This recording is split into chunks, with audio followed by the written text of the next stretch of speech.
Day one. This is day one of our Ohsawa Diet No. 7, which is just brown rice basically. This is leftover brown rice from what we had cooked earlier in the week that Don turned into porridge, cooked in more water, and a half tablespoon so far of gamashio.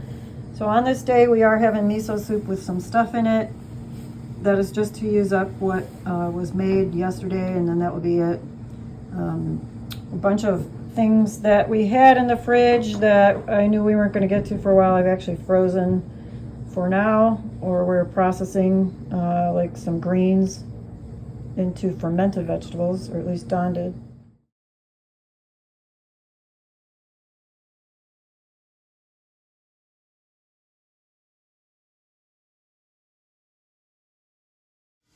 Day 2 of Ohsawa Diet No. 7 getting started, and we are actually using up some delicata squash that was cut in the fridge, which would not have lasted much longer.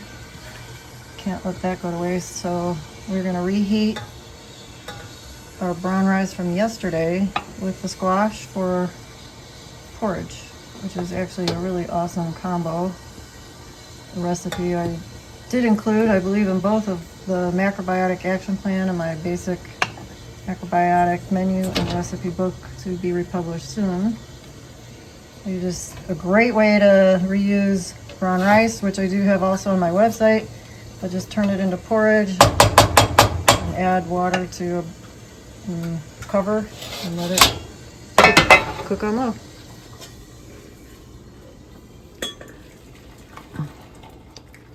So how did it go so far, day one? One whole day. Well, how should I say? It was not difficult to eat. Almost only. It wasn't truly true to the letter. Diet No. 7, only grain. But there's some doubt that Ohsawa actually meant to eat 100% grain when he said Diet No. 7, that he was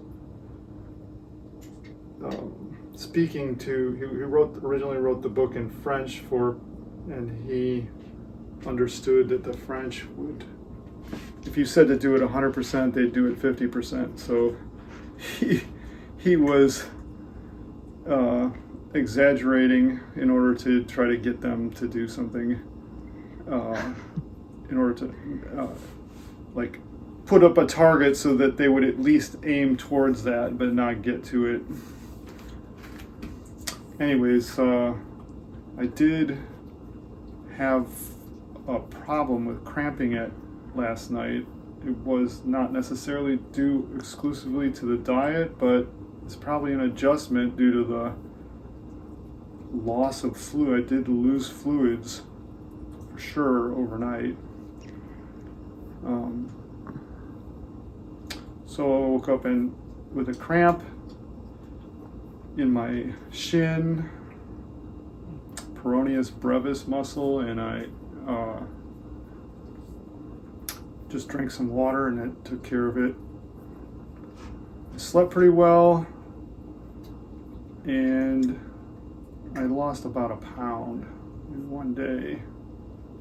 My caloric intake was, by estimate, about 500 less than my expenditure.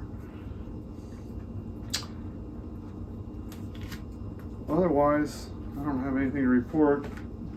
It's simple, it's easy to follow, and you can eat as much grain as you like, so there's not a need to be hungry. Okay, how was your first day of Ohsawa's Diet No. 7? Well, I ate just unintentionally probably a good 500 calories less or more than I have been eating. But I think the amount of calories I've been consuming has gone down since we've been increasing the sodium without really trying or, to do that. It's just kind of happened, and that's probably a good thing because I'm only 5 feet.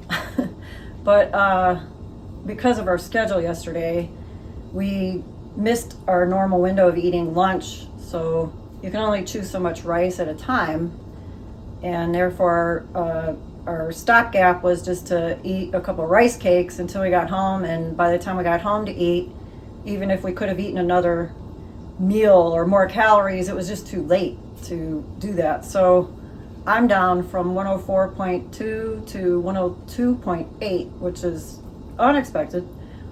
Ohsawa says for those who have chronic constipation, try this diet and it should cure you and you'll be the happiest person ever. And I have to say that since increasing sodium and now moving into more and more just large percentage of my diet is grain, my elimination has been consistently more first thing in the morning, which is actually healthier. Because if you have chronic constipation, and a lot of people following plant-based diets wonder why they still do, it's because the intestines just get too stretched out and loose, the motility gets sluggish, and this is in macrobiotic terms because of eating too much yin food, too much cold, raw food, raw salads, fruits, smoothies, refined baked goods possibly for some, coffee, or just too much liquid in general. And I have way scaled back. I haven't been drinking coffee. I'm not even craving it. I don't drink hardly any extra water during the day. And this stuff all started to change before this. So I feel remarkably energized and almost like giddy, happy already. And my sleep was interrupted a couple times through the night, but I'm still managing okay. Whereas prior, I had not been doing so well. It'd just take forever to wake up in the morning because I was too yin. So I'm contracting and making myself more yang, and I'm excited to continue day 2.